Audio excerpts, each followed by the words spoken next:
దశావతారాలలో శ్రీ మహావిష్ణువు 4వ అవతారం నారసింహావతారం. నారసింహావతారం అత్యంత భయంకరమైనది. స్వామి వరాహ రూపాన్ని ధరించి హిరణ్యాక్షుణ్ణి సంహరించిన తర్వాత విష్ణువు హిరణ్యాక్ష సోదరుడు ప్రహ్లాదుని తండ్రి అయిన హిరణ్యకశ్యపుని సంహరించేందుకు నారసింహావతారాన్ని స్వీకరిస్తాడు.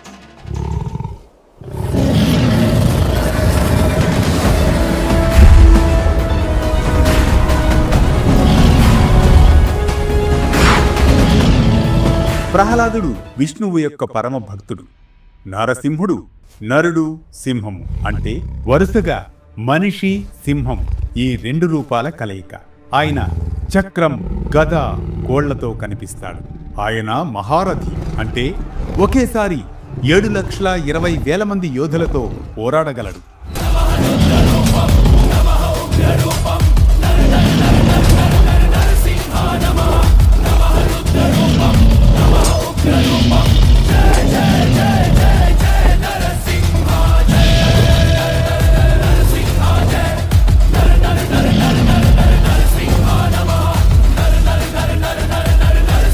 ఆయన మనిషి శరీరం, సింహ ముఖం, గోళ్లతో మనిషి, జంతువు యొక్క కలయిక.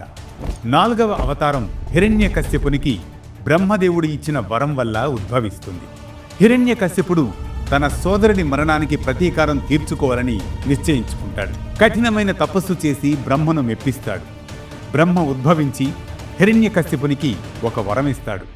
2 సార్లు ఆలోచించకుండా హిరణ్యకశ్యపుడు బ్రహ్మను అమరత్వం కోసం అర్థిస్తాడు. బ్రహ్మ అతని మరణాన్ని షరతులతో ప్రసాదిస్తాడు. ఆ విధంగా హిరణ్యకశ్యపుడు బ్రహ్మను కొన్ని షరతులతో ఆశీర్వదించమని కోరుతాడు. బ్రహ్మ సృష్టించిన ఏ జీవుల చేతను చంపబడకూడదు. ఏ నివాసంలోనైనా లేదా ఏ నివాసం వెలుపలనైనా చంపబడకూడదు. పగటిపూట లేదా రాత్రిపూట సంహరించబడకూడదు. నేలపైన లేదా ఆకాశంలోనూ చంపబడకూడదు. ఏ ఆయుధం వల్ల, జీవి వల్ల లేదా నిర్జీవం వల్ల చంపబడకూడదు. బ్రహ్మ ఆ విధంగా అతన్ని ఆశీర్వదించి అదృశ్యమవుతాడు. హిరణ్యకశ్యపుడు తాను తన మరణాన్ని జయించాలని నమ్ముతాడు. కాలక్రమేణా హిరణ్యకశ్యపుడు మందర పర్వతంపై తపస్సు చేస్తున్నప్పుడు ఇంద్రుడు, ఇతర దేవతలకు హిరణ్యకశ్యపునితో సంఘర్షణలు ఏర్పడతాయి. దీంతో నారద మహర్షి జోక్యం చేసుకుని హిరణ్యకశ్యపుని భార్య కయాదుని తన సంరక్షణలో తీసుకువెళతాడు. నారదుడు కయాదునికి అతీంద్రియ సూచనలు ఇచ్చేవాడు. కాలక్రమేణా ఇది పుట్టబోయే శిశువుపై ప్రభావం చూపుతుంది. తదుపరి శిశువు జన్మించాక ఆ శిశువు ప్రహ్లాదుడు అని పిలువబడతాడు. ఆ ప్రహ్లాదుడు తన తండ్రిని నిరాశపరిచేలా విష్ణు భక్తుడిగా పెరుగుతున్నాడు. దైత్యకుల శత్రువైన విష్ణువును పూజించడం వల్ల ప్రహ్లాదుడు తన తండ్రికి విరోధిగా మారిపోతాడు. విద్యాభ్యాసంలోనూ దైవభక్తిలోనూ విష్ణువునే ఏకాగ్రచిత్తంగా పూజిస్తూ ఉంటాడు ప్రహ్లాదుడు. హిరణ్యకశ్యపుడు ప్రహ్లాదుని ఎన్నో విధాలుగా సామదాన భేద దండోపాయాలుగా ప్రయత్నించినా ఫలితం లేకపోతుంది. అందువల్ల అతని మరణాన్ని ఆహ్వానిస్తాడు. హిరణ్యకశ్యపుని సోదరి హోలిక ప్రహ్లాదుడి అత్తకు శివుడు ఒక వరం ఇచ్చి ఉంటాడు. హోలిక అగ్ని ప్రభావానికి గురికాకుండా ఉండాలనే వరం లభిస్తుంది. చిన్న ప్రహ్లాదుని సంహరించడానికి ప్రహ్లాదుణ్ణి తన ఒడిలో తీసుకుని చితిపై కూర్చుంటుంది. కాని పరిస్థితులు ఊహించని విధంగా మారుతాయి. ప్రహ్లాదుడు దహనం కాకుండా చితి హోలికను సజీవంగా దహనం చేస్తుంది. ప్రహ్లాదుడు అగ్నికి తాకబడడు. తన సోదరిని చంపడం హిరణ్యకశ్యపునికి ఆగ్రహం కలిగిస్తుంది. దీంతో హిరణ్యకశ్యపుడు రోజురోజుకు మరింత అగ్గి మీద గుగ్గిలమవుతాడు. ప్రహ్లాదుణ్ణి సంహరించడానికి అనేక ప్రయత్నాలు విఫలమైన తర్వాత హిరణ్యకశ్యపుడు విష్ణువును పూజించడానికి బదులుగా తనను పూజించమని ప్రహ్లాదుణ్ణి కోరుతాడు. ప్రహ్లాదుడు అలా చేయడానికి నిరాకరిస్తాడు. బదులుగా తన తండ్రితో, తండ్రి, మీకంటే ఉన్నతమైన విష్ణువును మాత్రమే నేను పూజిస్తాను అని చెబుతాడు. ఇది హిరణ్యకశ్యపునికి కంటగింపవుతుంది.